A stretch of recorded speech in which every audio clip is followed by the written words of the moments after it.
फैसलाबाद में भी अभी तक मच्छर मार स्प्रे न की जा सके, जिसकी वजह से शहर भर में मच्छरों के बायस मुख्तलिफ किस्म की बीमारियां अरूज पकड़ी हैं और गर्मी का आगाज होते ही मच्छरों की भी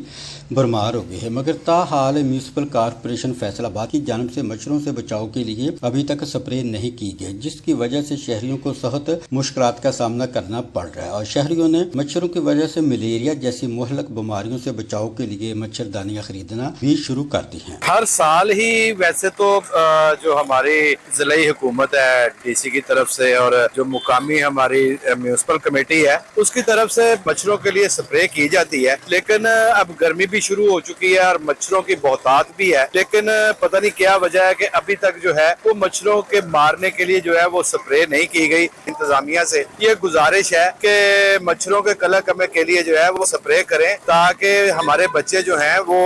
मलेरिया जैसी मुहलक बीमारी से महफूज रह सकें। शहरियों ने वज़ीर आला पंजाब और डिप्टी कमिश्नर फैसलाबाद से फौरी तौर पर मुतालबा किया कि मच्छरों से बचाव के लिए मच्छर मार स्प्रे की जाए ताकि शहरियों की मुश्किलात में कमी हो सके और लोग सेहतमंद ज़िंदगी गुजार सकें। कैमरा टीम के साथ वाश न्यूज़ फैसलाबाद।